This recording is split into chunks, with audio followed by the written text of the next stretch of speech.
Hi, everyone. This is Martin Willis, your host of Podcast UFO. Today is episode 6 with Dr. Lynne Kitei, and we are discussing the Phoenix Lights. This podcast is being released on March 13th, 2012, which is the 15th anniversary of the Phoenix Lights mass sighting. Please follow us on Twitter at twitter.com/podcastufo. You can listen to us on Stitcher. We have a free app available on our website, which is podcastufo.com. We have some great upcoming guests, and you can check that out. You can also interact with them. If you go to our website, on the top menu bar, you can click on Interact. And we're still looking for some bloggers. If you're interested in doing some blogging, please contact me at info@podcastufo.com. Anyway, I hope you enjoy today's show, and here it is.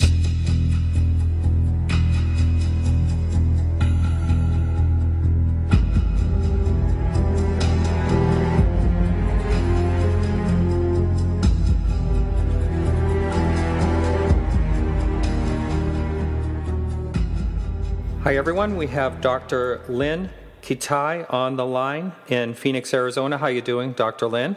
I am doing fabulous. Thanks so much for having me. Yes, and the release, when this is coming out, is the 15th anniversary of the Phoenix Lights.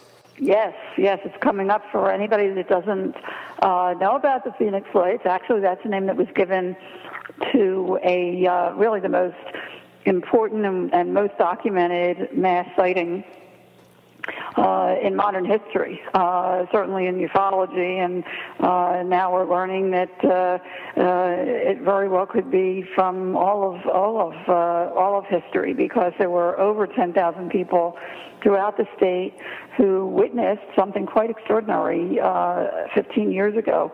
On March 13th, when they were looking skyward, many were looking skyward to get a glimpse of the Hale-Bopp comet, which was very clear in the northwest sky, when they also caught a glimpse of a mile to 2 mile wide, in some very credible reports, either these orbs, these balls of light that seemed to be attached to something, but they couldn't quite see what it was attached to, or actual craft. There were many things going on, many events going on, different phenomena, as well as many hours of these phenomena.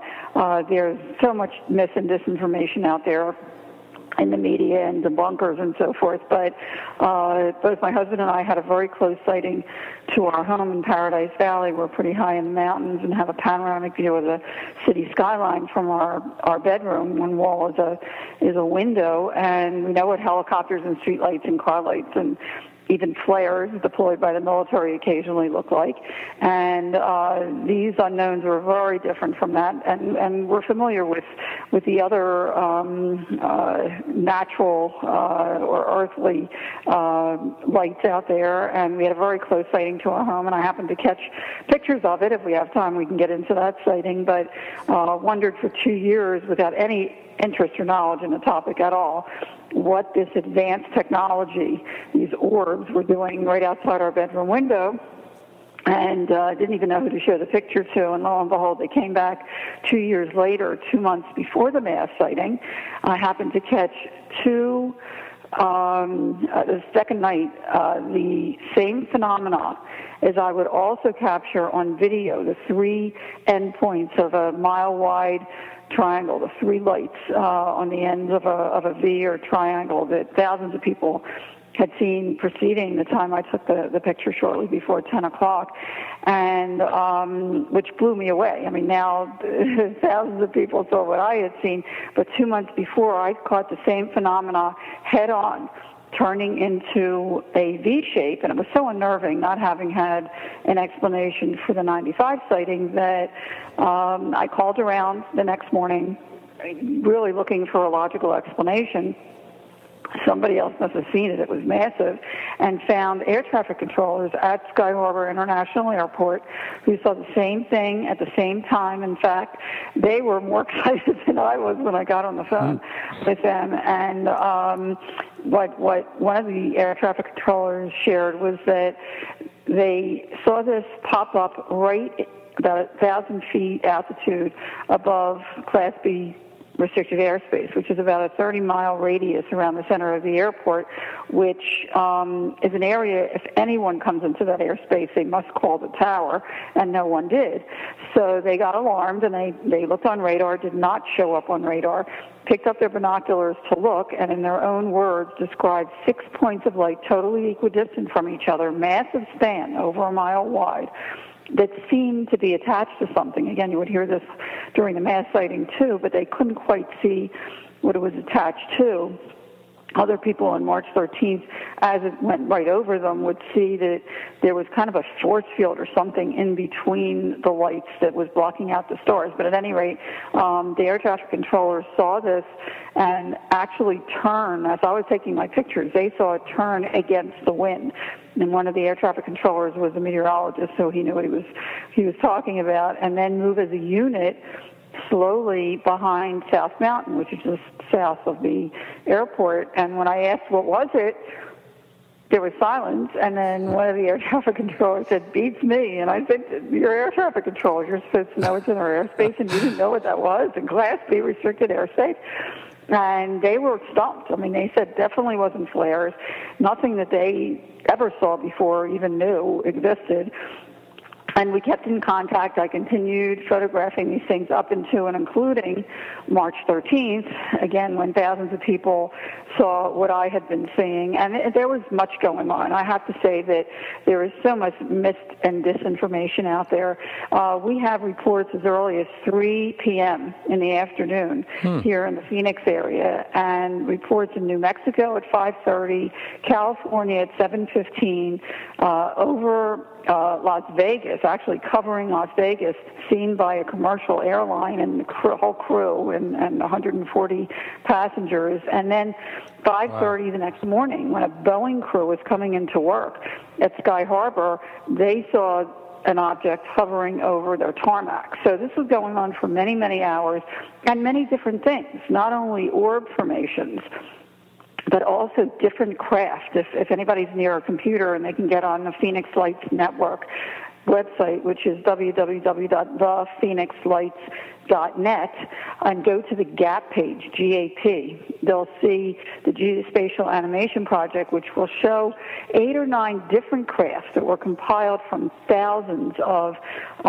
reports from the National UFO Reporting Center in Seattle, Washington, Village Labs, which was a clearinghouse here locally, Councilwoman Vice Mayor Frances Barwood, who, by the way, was the only elected official who even asked for an investigation, because so many of her constituents, over 1,000 constituents, had called her asking why isn't there an investigation, which we can get to in a second, and then as well as Arizona MUFON, to show there were about 8 or 9 different crafts that people described. Now, whether it was one craft that could morph into looking differently, or a parade of different craft, or the perspective from where the person was standing, we may never know. But there were multiple things happening throughout the state. In fact, these crafts were so low, the objects were so low, whether they were just lights that seemed to be attached to something or actual craft that people saw, rooftop level, that some people said they could have thrown a stone at it. It was that close. Totally silent. Totally silent. It didn't even displace the air around it. And some people actually saw it take off at a tremendous speed, blink speed. Some people saw it, as you'll see on the GAP page, actually split in two. And other people saw it just go way up to the sky really quickly. Other people saw these orbs detach from the main object, go out into the environment, and redock with it. So the technology was just so advanced, and it's just mind-boggling what people were seeing. Plus, there was a whole story behind it, how it affected people in real and long term as well, that we can get into. But at any rate, this was for many, many hours. People were just in awe. I mean, that's the other thing that's very interesting when you look at the data on March 13th alone, because 6 months before the movie Independence Day had come out, and we are so inundated with threat, and harm, and I have to say, first of all, that in 15 years, it was March 13th, and I'm pretty intimately involved with this investigation from day one, there has not been not one report of harm, threat, or abduction associated with the Phoenix Lights. If anything, it's quite the contrary. I can't speak for everything else out there, but I can say that for the Phoenix Lights, even in real time, because, as I said, Independence Day had come out 6 months before, and when kids saw it, and children were usually the first people to see these gigantic formations of lights coming towards them, they were scared, and rightly so. I mean, if we're, taught to be afraid of these things, when we see something that we're afraid of, how do you think we're going to react? And they were jumping up and down, Independence Day, Independence Day. But as the phenomena got close, they were really scared. And as the phenomenon got close, not only children, but adults as well, a calmness took over them, a connectedness to the phenomena that when it passed by, they were excited, they were thrilled, they were in awe, they were in wonder, and wanted to run after it. It's amazing just in real time how whatever this phenomena was really connected with the witnesses and calmed them as it was happening. And certainly, after... And by the way, there were some telepathic messages to people, too, not to worry, we're not here to hurt you, that kind of thing. But long term, it changed people's lives forever. I have to tell you, the transformation has been so positive, and for most people, and if they experienced it, they're still talking about it today. I got emails weekly from people that are just remembering it, or saw something on TV, or saw the documentary on Netflix, or on Amazon.com, or whatever, and it brings back, a flood of memories, and they want to share that they saw it too, and that's really important, I have to say, for all unexplained phenomena. And one of the reasons, as a physician, I came forward, because people have to know it's okay to talk about this. It's enough with the snickering and the criticism and the ostracizing and the discrediting. Most things can be explained. But there's a small percentage that cannot. And just because we don't have the technology yet to definitively define what these things are, it doesn't mean they're not real. We might just be looking on an AM dial for an FM frequency. It took us 17 centuries before the advent of the microscope 17 centuries, that's a long time, to realize that there are zillions of microorganisms all around us, even in our bodies. Some are pathogens and some are beneficial, but we've learned to deal with it. And just as we've learned to now recognize that there are tiny organisms that we can't see with our human eyes, there's also electromagnetic energies around every living cell, and gamma rays and radio waves and so forth that we can't see. But they're there. So, we don't have the technology yet to definitively define what these things are yet. But that's why it's so important to talk about it and to get the information out there, as I've tried to do, because I pushed my entire professional medical career aside for 4 years to try to find a logical source of meaning for what I had witnessed and photographed up close and personal, and I have yet to find it. If anything, it opened up an entire new world to me that ultimately I had to go back to work to help put our younger son through medical school. He's a neurologist now. But while I was chief clinical consultant at the Arizona Heart Institute Wellness and Imaging Center, I pared down the book to the best information, the 750-page journal, to the best information that I found, and did a lot of soul searching, and finally came forward in 2004 with the book, The Phoenix Lights, A Skeptic's Discovery That We Are Not Alone, and haven't looked back.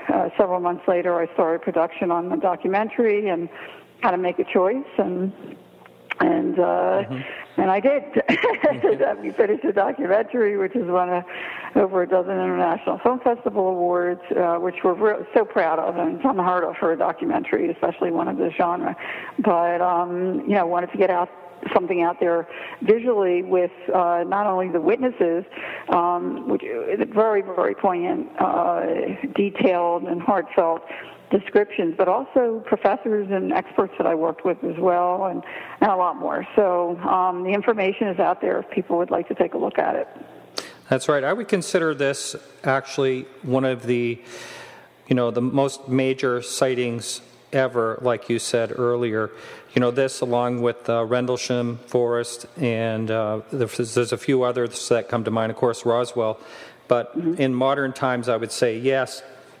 It's kind of funny. I think there's, approximately 10,000 people see this, and then there's still so many skeptics about it. And then I believe it was a few months later, the flare thing came out. Well, that's a really good question and a really good point. First of all, when somebody tells me, oh, they were just flares and blows it off, everybody comes from a different background, from a different upbringing, from a different belief system.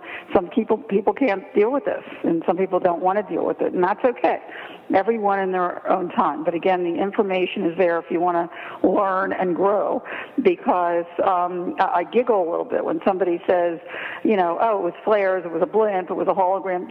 I know that they haven't looked at the data. They haven't read my book, and Right. They haven't looked at the documentary, because there is so much more to the story that confirms that something really extraordinary happened here, and it definitely wasn't flares. They may have sent off some flares somewhere, but that's not what thousands of people saw. It must have been swamp gas, right? Right, you got it. Well, J. Allen Hynek, who actually brought that cause up when he was plucked out of the University of the Northwestern University. He was the head of the astronomy department there, and they plucked him out to become the head of Project Blue Book, which was actually the only the official public investigation of UFOs, which closed in 1969. Now, first of all, they closed with the announcement that UFOs are not a threat to national security. The Condon Report, or whatever it is? Well, that's a whole other thing. Oh, okay, but sorry. The Project Blue Book, their announcement was that UFOs are not a threat to national security. Well, how did they know that? Okay, number one, if they weren't studying it. And meanwhile, Dr. Hynek not only coined the phrase close encounters, but right before he passed, I believe it was in 1985, he not only, once the Project Blue Book closed, he formed the Center for UFO Studies in Chicago, but right before he passed, he admitted that he was told to, brush off any credible UFO sightings as swamp gas or whatever, not to cause panic to the public, because we were dealing with the Cold War at the time. But he also said, which is very poignant, that science happens in threes. First, there's complete disbelief. Then there's the attitude, well, it might be so. And then the final stage is, I knew it all the time. And I think that we're getting closer and closer, because we've really been inundated with mis and disinformation for the last 50, 60 years, and certainly since Roswell. And it's kind of settling in now, not only the reality that, well, we might not be alone, because now Kepler in and of itself is looking for habitable planets, and we know that there now are trillions of galaxies, not just our one Milky Way galaxy, with trillions of stars and trillions of planets. I mean, the possibilities are endless for life out there, because we know that the ingredients of life are out in space, amino acids and hydrogen and nitrogen and oxygen and so forth. So, and even here on Earth, we have microorganisms and whatever that are surviving not only in the hot springs of Yellowstone and in the frozen Arctic lakes, but just last year NASA made the huge announcement that there's microbes that are living on arsenic. Right. And we also know that deep down in the sea where there's no light, there's no sunlight at all, there's still organisms that are pretty amazing if you've ever seen some of that footage. But at any rate, the bottom line is that life is viable everywhere. And, to think that there isn't life out there is really putting your head in the sand, number one. And number two, when people talk about interstellar, it's too far to travel and all that, I'm actually sharing new information in the latest edition of my book, which just came out this past year, that I never thought that I would ever share, because I still can't wrap my head around it, but it's data, and I have to say that I've really tried to stick to the data, the scientific data, as much as possible here, because I am a scientist and I am a skeptic, so a healthy skeptic, but nonetheless, I really tried to put together something that could not be explained. I mean, the data cannot be explained, and it certainly can't be denied. I've gone to extreme lengths to have my photographs, and my unique collection, I have to tell you, of these phenomena was so not only massive, but also once I went to the University of Arizona Optical Science Department, Consciousness Study Department, ASU, Arizona State University Geology, Anthropology, Mathematics, and Astronomy departments, as well as the renowned Brooks Institute of Photography and Navy optical physicist Dr. Bruce Maccabee, to have my photographs, 35-millimeter photographs, analyzed. No one could give me an answer to what they were to this day.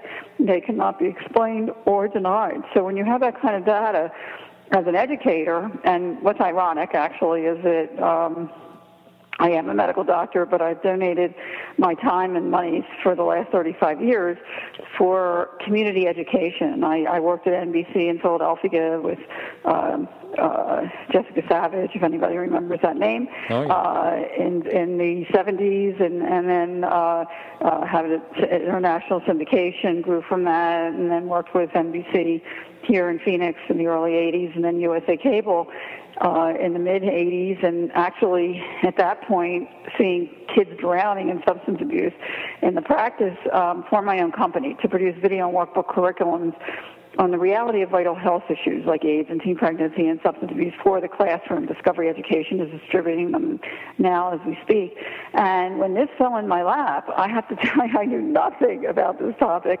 And so literally pushed my medical career aside to find a logical explanation, as I mentioned earlier. But I have yet to find it, and felt obliged once I knew that this information was so credible and so important to share it with the public, and haven't looked back.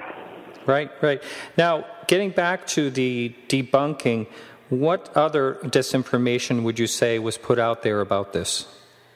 Well, what was really interesting, and I guess very puzzling, it was very puzzling for the witnesses for sure, after the mass sighting, there was no investigation. There was no explanation. It was uncanny. I mean, here, these phenomena passed over at rooftop level, if anything, right over people's heads. I mean, we have credible witnesses. We have a pilot in the who was a Vietnam pilot as well as commercial pilot now, who had this phenomena go right over his head during the mass sighting, and he actually looked up into the wells. He called them canisters of light, huge canisters that had kind of swimming light in it. It was very hard to describe, like a gaseous type of a situation, like nothing that we could ever imagine existing. When you have people with this kind of situation and there's no investigation, I mean, come on, it's a public safety issue, if nothing else. But anyway, when you look how the story unfolded, and that's what I was doing with my book. I mean, every day I would sit there not only meticulously trying to study this and find a logical explanation, but I was talking to the military, as much as I could, and they were more curious, and as curious as we were. They were more interested in looking at my data than giving an explanation for it. And as far as the witness accounts, that's another thing we can get into. But there was nothing. I mean, people went to the officials and they would say, "What? Something happened on March 13th?" And as we found out later, some of them even saw it and didn't admit it. But that took time for them to come forward. But at any rate, June 18th, a front page USA Today article came out opening up our mass sighting to international scrutiny. I'm telling you, overnight, it was unbelievable. By the next morning, every news station, morning show was carrying the Phoenix Lights and the mass sighting. And we were deluged by media from all over the world overnight. It was unbelievable. And by late morning the next day, June 19th, the former governor, Five Sottenton, announced an unscheduled press conference that they had found the culprit, and the conference would be later that day, the culprit of the mass sighting. And everybody took it seriously, including the media. And here he comes marching out, one of his aides, with a giant alien head, and made a mockery of the whole event, which really offended many, many people. I mean, it wasn't a joke to these people, especially parents that were with children were very offended. Now, did he get a lot of flack about that? That's something you never hear about. Well, certainly the witnesses were aghast that he would do such a thing, because, I mean, here they were out and about. Many people were looking up at the sky at the Hale-Bopp comet when this happened, but they were also in sports teams and going to the mall, and it was just a lovely night, and they were just out and about, and this thing passes right over them, and he's making a joke of it. I mean, this massive thing that, you know, it just was unbelievable to people that he would do that. And I have to say, yes, he you know, personally, I don't know if he got flack, but I know that I heard about it from a lot of people. And even then, I mean, it was like, you know, what's going on here? I mean, nobody could believe that the government, and I think I mentioned earlier that Councilwoman Vice Mayor at the time, Frances Barwood, innocently at a May meeting 1 month before, because so many of her constituents had called her, and also the media contacted her to ask at the time, because they had heard about it, you know, what's going on. And she innocently asked in a council meeting, you know, maybe we should look into this. And she was plastered. I stayed anonymous for 7 years, and I was so happy that I did, because people such as herself and other witnesses that came forward, especially in the print media here, were just ostracized. It was awful. I mean, I have to tell you, it was really, really sad how initially, you know, the reaction happened. Now, the TV media was much more on top of things. I have to say, I have to give them credit for that. And when I came forward, I have to tell you, I mean, I had done, you know, health reporting in the early 80s, and a number of the people that I worked with were just starting off at the time. And when I came forward in 2004, and the chief investigators, Mike Tanner and Jim Delatoso, had named the person who was letting out all the pictures, because this wasn't about me. It was about the data, and I was happy to get my pictures and video out there. They would call that person Dr. X. So when I came forward in 2004, and now these people I had known in the early 80s that were just getting started were, you know, the head of the news department or the head of production or whatever, they were amazing. I mean, they were like, you're Dr. X, well, come on over. And they, ever since, I have to tell you, ever since, they have been so kind and, you know, really just on top of things. And yes, most things can be explained. Only a small percentage cannot. And we've had other sightings, and some can be explained and some can't, but they don't ridicule. You always have the aberrant, you know, anchor on set that will, you know, make a funny joke because he's not informed. And you know that he's not informed right away, but nonetheless that does happen. But the bulk of the media here, particularly the people I know, have been so kind and really on top of things. It's been an amazing transformation in and of itself for the media here, who take this topic seriously, and that's what has to happen everywhere. I mean, this is a serious thing. This isn't a joke. You know, I've certainly gave up my whole career, medical career, after I came forward with the book, and I haven't stopped. I've been speaking worldwide, just to raise awareness and to just say to people, hey, you know, the data is there, and of course it is a choice, and we have free will, but the data is there if you care to look at it and to learn and to grow, because that's what this is about. It's like enough with the ridicule and the discrediting. It's time to get this topic out in the open and address it, accept it, and study it. And science really needs to come aboard here. I agree. You know, and because, you know, not only to find out who's driving these things, but to move forward in our own evolution. That's why I'm sharing this new data now in the most recent edition of the book that was analyzed way back in 1998 by Navy optical physicist Dr. Bruce Maccabee, the first and the last picture of our very close sighting which I can describe for you if we have time to do that. My husband called me to our bedroom window, and we're pretty high in the mountain in Paradise Valley, and this was a little below us, over a private gated area, very treacherous land. There was nobody standing there doing this or anything like that. It was impossible. There were 3 orbs in a pyramid formation, one on top and 2 closely aligned underneath, just hovering there together. And, coming from a video background, I thought, oh, geez, I've got to get my camera. But I didn't want to miss anything. I didn't know how long it would last. And I have to say, people say, why didn't people get more pictures on March 13th? There's only a handful of video. Well, number one, we didn't have cell phones much. That's right. And cell phones were big. They didn't have cameras in them. And, no cameras. Who goes out to, out and about with cameras in their hands, okay? And there were a few people that did to try to catch the Hale-Bopp comet, but this thing was so massive and dark, blackened out the sky that the pictures didn't turn out.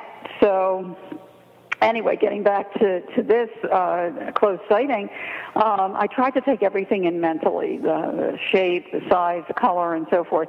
They were about 3 to 6 feet each, depending on how close or far they were. And they were pretty close. I mean, they were just yards from our home. And they were oval shaped. Each of them, there were 3 distinct objects, like an egg on their side. And I called them an orb because the light did not extend outside the edge. The light was self-contained. And there was a uniform amber color throughout. It didn't have like a hot spot, like a light bulb, and it didn't glare at all. That I noticed immediately. Every other light out there glared, but these didn't. They were very soothing, very mesmerizing, and as I'm looking at them, in awe, I thought, if I don't get a picture of this, nobody's going to believe it. So I ran to the closet to grab my 35-millimeter Instamatic camera that I keep handy to capture sunsets. And by the way, anybody that gets on the photo page on the phoenixlights.net, Phoenix Lights Network, will see at the bottom of the photo page are a couple sunsets where there's actually a giant rod or cigar-shaped object in 2 different pictures, 2 different rolls, November and December of 2000 that I did not see these objects while I was taking the pictures, but they're in the negative, so they're around, and we can get to the reason I'm sharing this new data as well. But at any rate, go to grab my camera. My husband calls me back. He says, "Get over here quick, one of them is disappearing." And as we watched, the top orb started to dim, but it was like mechanical, like it started to implode from the outside inwards, very, very, very slowly, getting smaller and smaller and smaller, as if there was an intelligence behind it, until it was a dot, and then it was gone. But it still felt as if it was still there. It's very hard to describe. I mean, where did it go? Did it go to another dimension? And it felt like it was still there, but we didn't see it.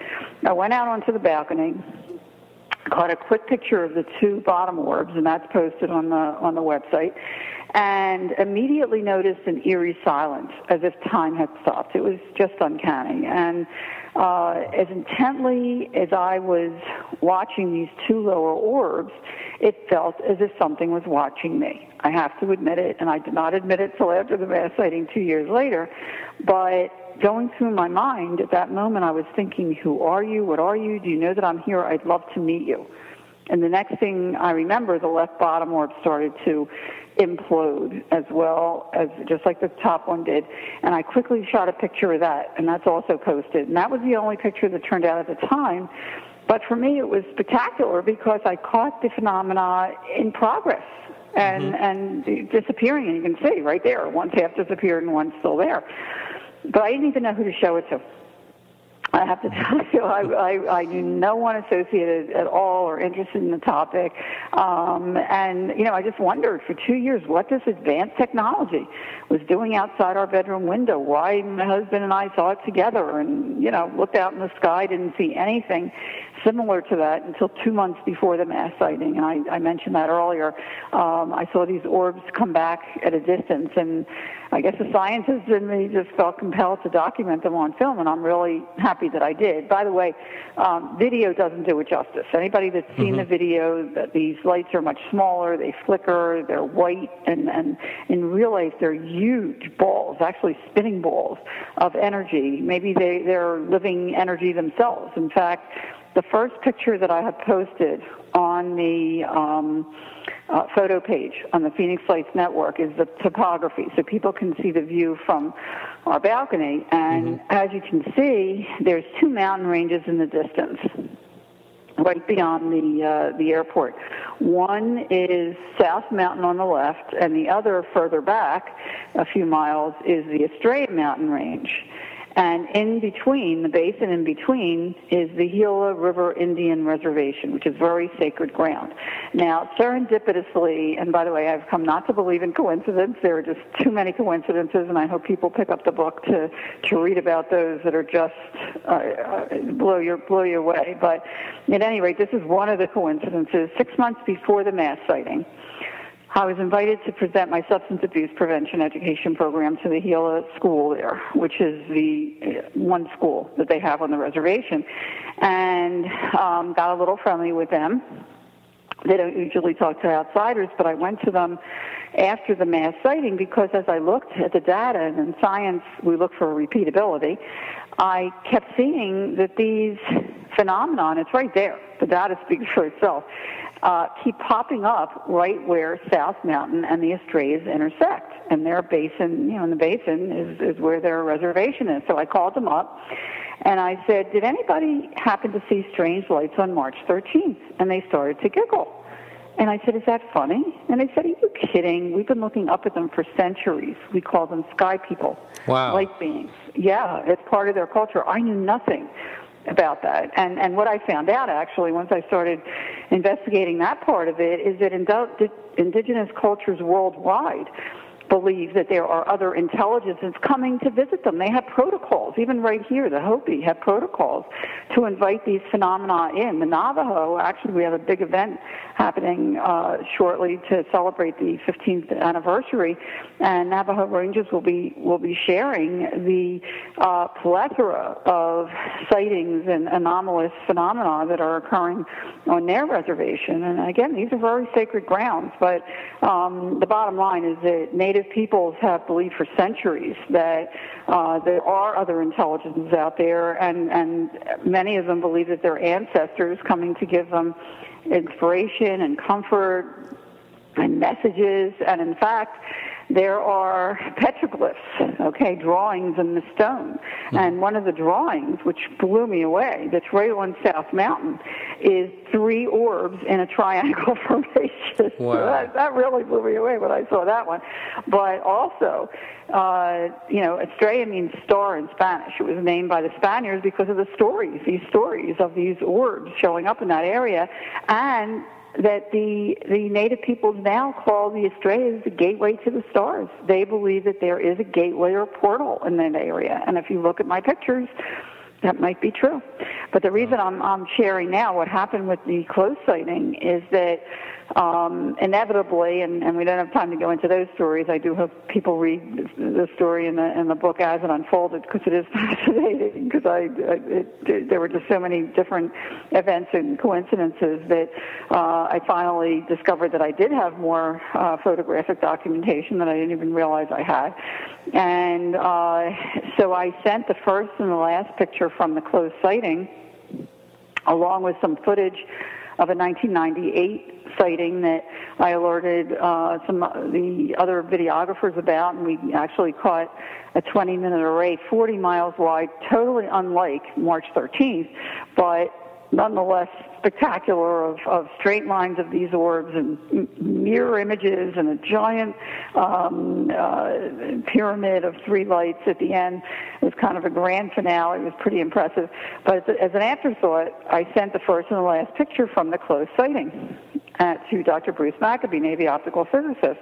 And he comes back a couple of weeks later and he says, now you told me that close sighting in 95 was only a couple minutes or so. I said, right. He says, are you sure? I said, well, that's what I remember. What I just shared with your audience is what I remember of that sighting. I don't really even remember the last orb disappearing or going inside, and certainly didn't look at the clock and whatever. It's kind of fuzzy. But at any rate, he says, ask your husband.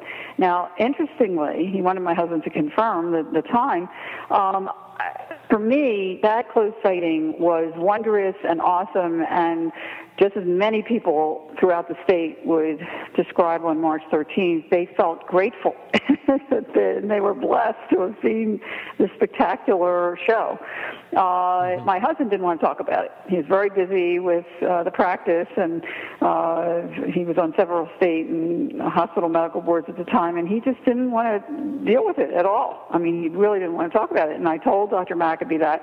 He said, well, sit him down and confirm the time at any rate. So I did, and he confirmed it was like 3-4 minutes tops, and I went back to Dr. McAbee and told him that. He said, that's impossible. I said, what do you mean?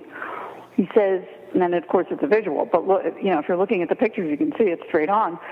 Number one, the same phenomena, the same exact orbs in a line that I would capture 2 months before the mass sighting, head-on turning into a V, and during the mass sighting with the video of the 3 points of light that originally started out as 6 points of light.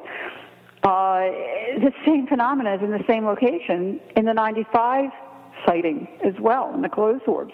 While we were so concentrated on the closed orbs, I never noticed any lights out in the distance, and they're disappearing too. So if you go back, because I relayed that some people said they saw these orbs detach from the main object, go out into the environment, and then redock with it. Maybe that's what happened in 95, I don't know. But nonetheless, he says that's one thing. He said the most significant thing is when you look at the skyline, there's many groups of lights that are on in the first picture that are off in the last picture. He said that doesn't happen in a couple of minutes. He says, I'd like you to do an experiment. He says, go out on the balcony, stand where you're approximately standing in 95, and take the skyline at night every hour, then the next night every half hour, and then the next night every 15 minutes, and we'll see when the lights start going out so we can evaluate what we're talking about in time-wise.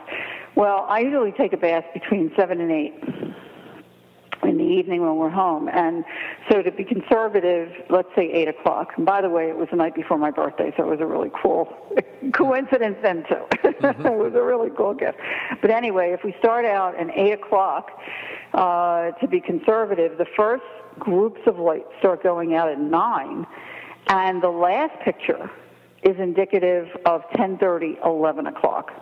And he asked me if he could present the case at the upcoming 1999 MUFON, Mutual UFO Network, symposium in Washington, D.C. Now, I had no idea what he was talking about. I would have never noticed this in a zillion years.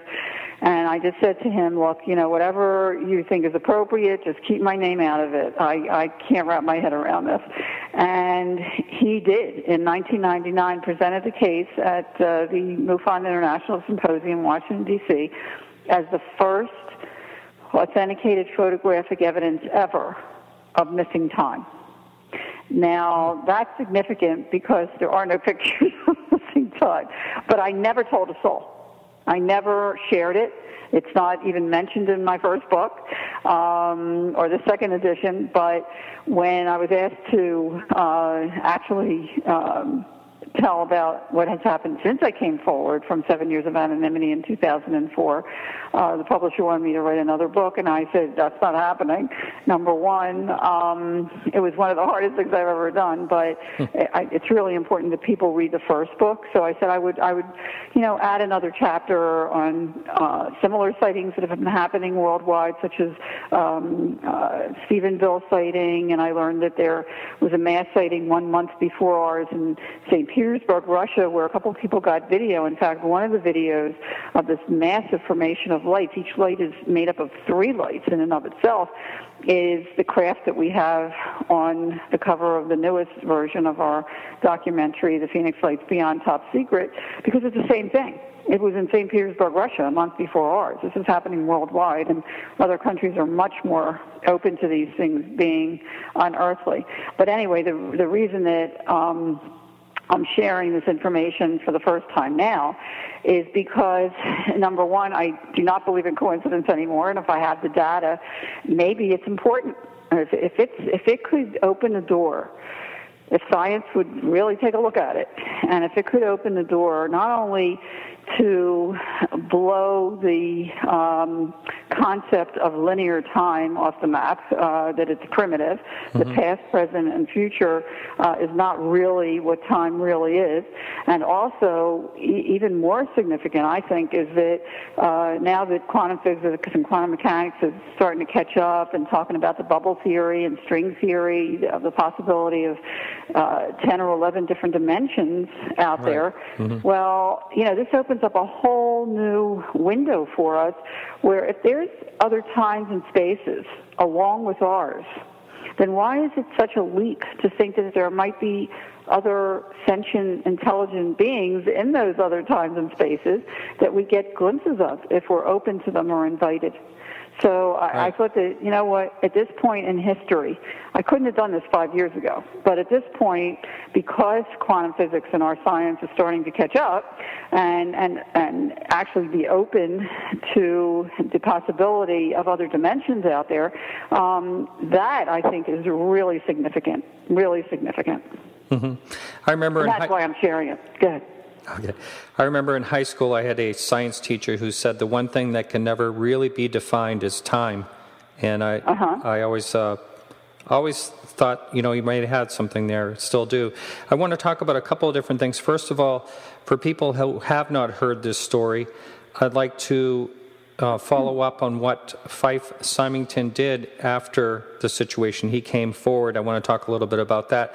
But also, one thing that comes to mind is there's not someone outside observing all the time, and I know that there were some sightings afterwards in the same valley, but can you imagine how many times that craft in particular or another crafts that were sighted have come through there that people never saw? We're only awake so many hours a day. And Right. No, absolutely. You're absolutely right on. I get reports. I have thousands and thousands of reports, not only from all over the world, and it's so heartening to know that people appreciate the work that's gone into this, because I really tried to do my homework for everybody. And once people look at it, they really appreciate not only the work that's gone into it, but the reality of this. And that yes, you're absolutely right. There have been sightings. As I mentioned, the sunset pictures of these rods. There have been numerous sightings in other mountain ranges, Superstition Mountains and so forth, right here in the Phoenix area. And this is happening worldwide. It's not just Phoenix, okay? And the mass sighting is statewide.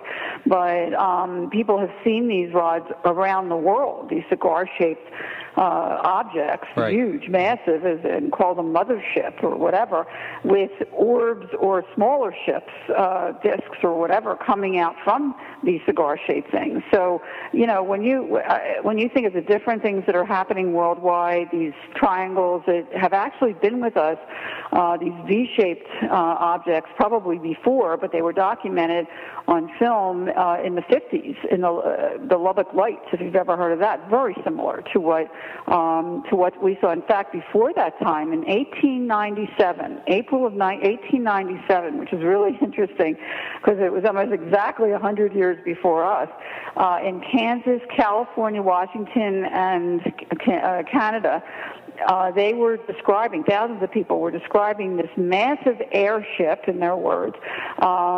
This is before UFOs came into play. But massive airships with movable lights. Now, when you go back and you listen to the descriptions of these orbs detaching from the main object and going out into the environment and redocking with it, this was happening in 1897, okay? And that's 6 years before the Wright brothers came out, the first plane took flight. So what was that? Okay, and even before that, we have drawings. I talked about petroglyphs on South Mountain, but there are drawings etched in primitive caves in Pakistan and Peru of long extinct animals with a UFO, what we would call a UFO in the sky. Why is that there? Why would they even do that unless they had seen something that they're illustrating? And certainly in Sumerian writings and Indian writings and even the Bible, these phenomena have been with us since human documentation began. That blew me away when I learned that. I mean, I had no idea. And certainly, as we fast forward and we get to the World War II foo fighters, mm-hmm. I conferred with Dr. Richard Haynes, who is a PhD psychologist who has studied very well respected, and he studied pilot sightings, thousands of pilot sightings, and particularly foo fighters in World War II. Every side thought that the other side had this advanced spy technology, these orbs, mm-hmm. that were in rock-solid formation, 2s and 3s, that were flying around their planes, and it wasn't until after the war, Germany, Japan, and the United States tried to study these phenomena, and everybody learned that nobody had them. So they've been around for a long, long time, and, besides the 80s and the 90s with, I think the 60s actually, with Hudson Valley, New York, there was a big sighting there of these giant triangle crafts, as well as UK and Belgium in the 90s came to the United States and said, "Are you doing this?" And the United States flatly denied that we were. And they're a model, just as the media is a model here in Phoenix area. They're a model. Belgium is a model for what should happen when there's anomalous sightings. They join forces with the military, the government, the university, and civilians to try to find an answer and study these phenomena. And that's what needs to happen. So I hope with the internet, and by the way, the Phoenix Lights was the first mass sighting that had chat rooms on the internet. And we certainly come a long way. I mean, I have to tell you too that when I first came forward in 2004, the official and accepted, except for the witnesses, of course, explanation of the Phoenix Lights was that it was merely illumination flares, military illumination flares.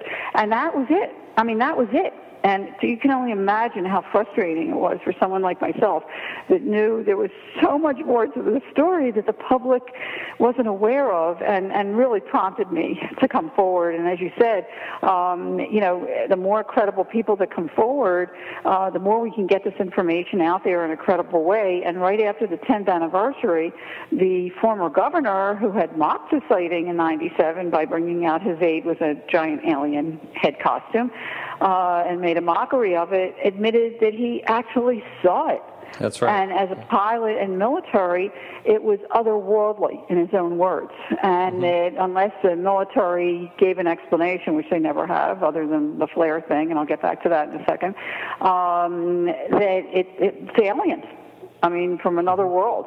So that's number one, which was really a big step forward, I think, for an elected official to come forward and admit that he actually saw it. But on the other side, when they finally came out with the flare theory, and there's a whole story for that, because a month after the USA Today article came out, I get a call from the head of PR at the Air National Guard. Now, mind you, they had to come up with something, because the media was just frantic on, and really, I mean, they deluged the state with questions. Why isn't there an explanation? Why isn't there an investigation? And once they talked to the witnesses, their descriptions were so detailed and so heartfelt, they really pressured. And in fact, Frances Barwood ran on a platform at the time, this is 3 years later, to become Secretary of State on a platform to get answers for the Phoenix Lights. But anyway, let me go back for a second. So a month after the USA Today article came out, I get a call from the head of the PR at the Air National Guard, and she says, "Oh, Dr. Lynne, I think we know what those lights were back in March." And I said, "You do?" She said, "Oh, yeah, do you believe that nobody ever looked at the logs for visiting Air National Guard?" This is 4.5 months later. And the Maryland Air National Guard was in town sending off flares in Operation Snowbird, which I came to learn from the military means diversionary tactical maneuvers. Okay, so I have no doubt that flares may have been sent off, but that certainly isn't what thousands of people saw here. But at any rate, she said, and that must be what some people saw. And I said, well, when was the Maryland Air National Guard in town?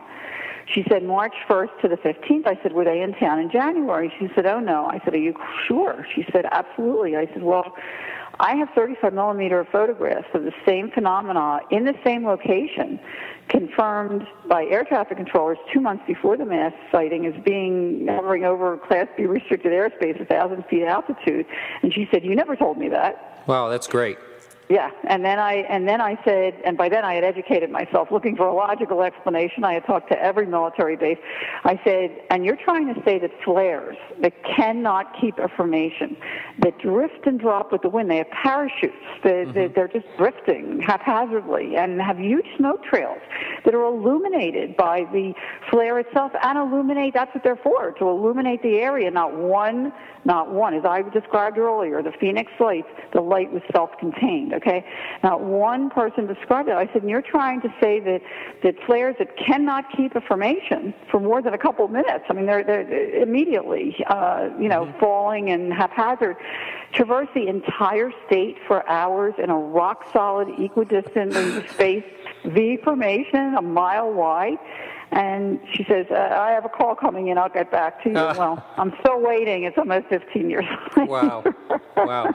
Getting back to what you said earlier, I think my personal opinion here is I think the difference between the Belgian government and the U.S. government is that the U.S. government knows a lot more and is keeping the lid on it. That's, and nobody knows why. It's a very good point. Nobody knows why. I mean, initially in the 50s and whatever, when Project Blue Book came out, and you mentioned the condom report, which was a joke in itself, by the way. I mean, the University of Denver,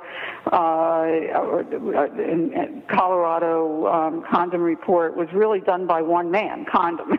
I mean, he supposedly, from what I've learned, didn't even really investigate it, and anything that was credible was brushed aside, just like Project Blue Book. So there's another report that was done in France a few years ago called the Cometa report, right? COMETA, where they really get into the facts of these things and the fact that they are anomalous. There are advanced anomalous aerial phenomena that are gracing our skies. There is no doubt about it, that are not from here.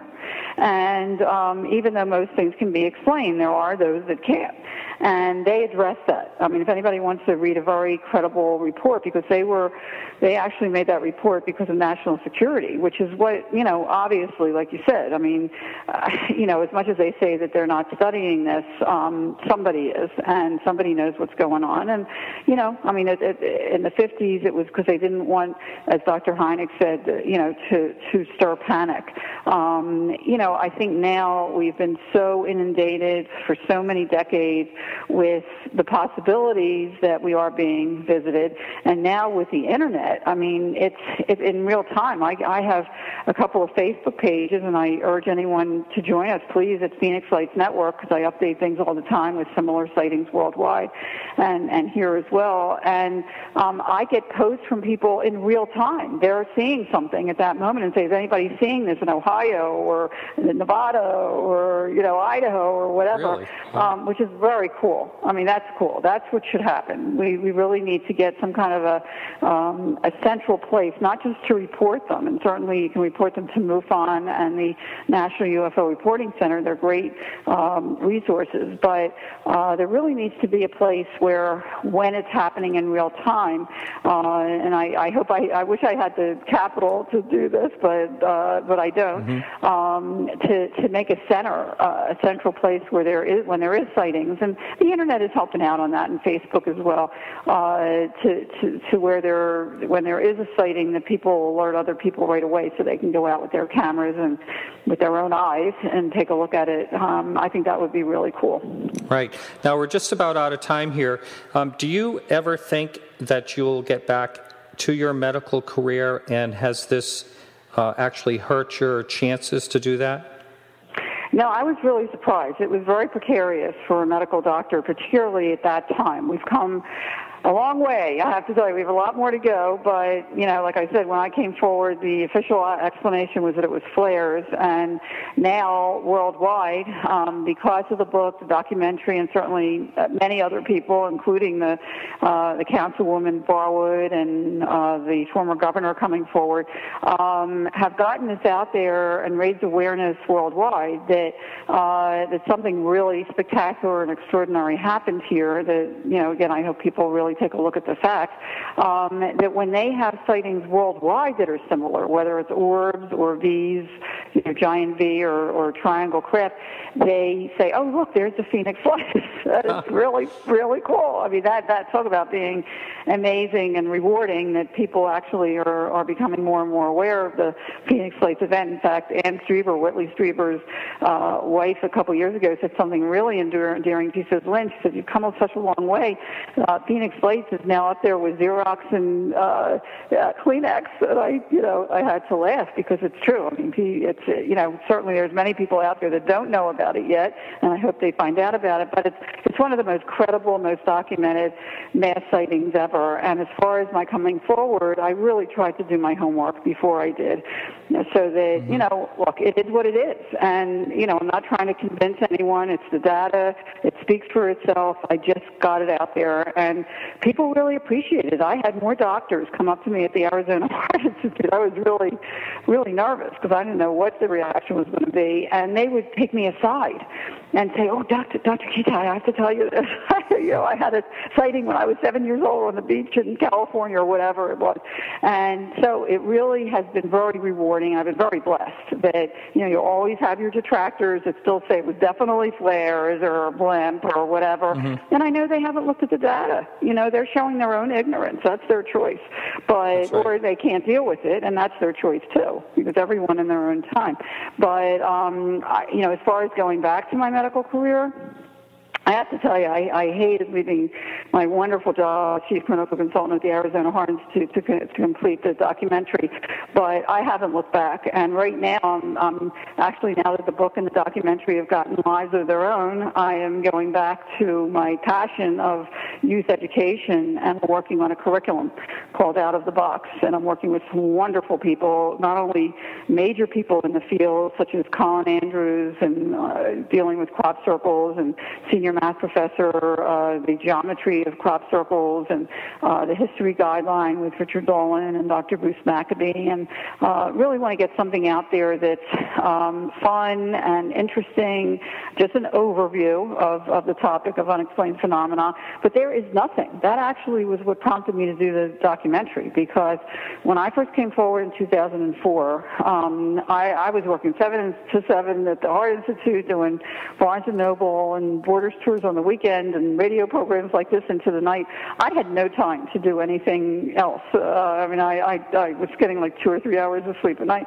And a couple of parents had seen me at a Barnes & Noble presentation and invited me, set it up at a middle school. And I come walking in, and there's 200 middle school students there. I was so thrilled that they would even let me come in and talk about this topic.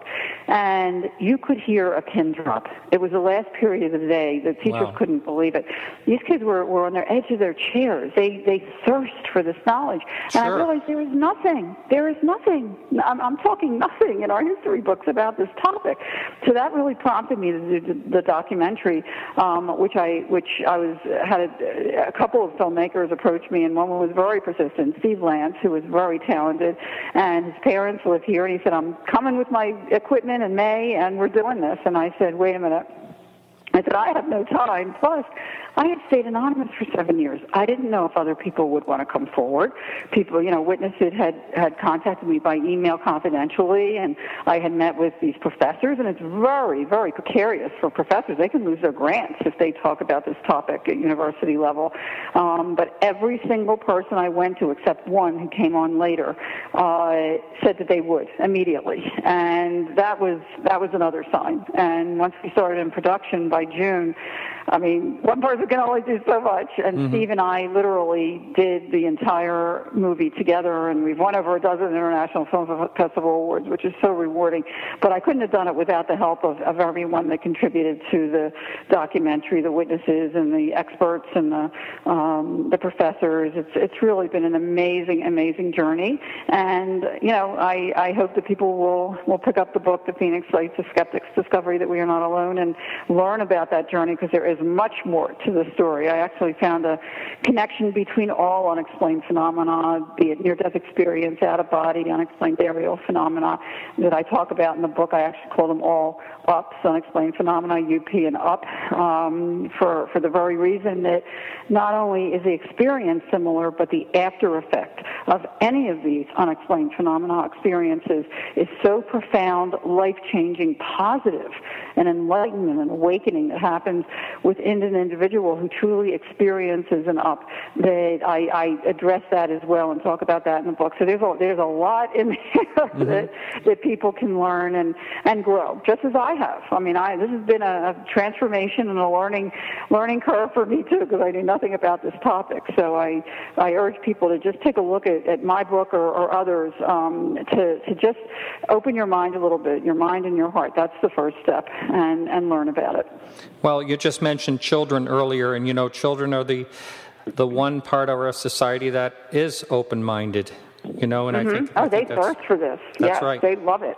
That's right. Well, I'm going to link your website below this podcast, as well as the clip for the video of the documentary. And thank you so much. You've been absolutely wonderful. Well, I so appreciate you inviting me, because this is what it's going to take. I can only do so much. It's going to really take the media and wonderful people like yourself to get the word out there, to let people know that this happened and that there's credible documentation for it, and to talk about it. It's really important that we talk about it. It's very healing. If people out there have had an experience, even if it can be explained, it's real to you. And I welcome people to get on the website, the Phoenix Lights Network, and contact me and share your own sighting. It's really important. It's very healing and cathartic to share, even with one person. Don't be afraid to contact me. It won't go any further. So I welcome that, and I really appreciate the time that we spent together today. I do too. So this is Martin Willis with Dr. Lynne Kitei, and that's it for today. Thank you.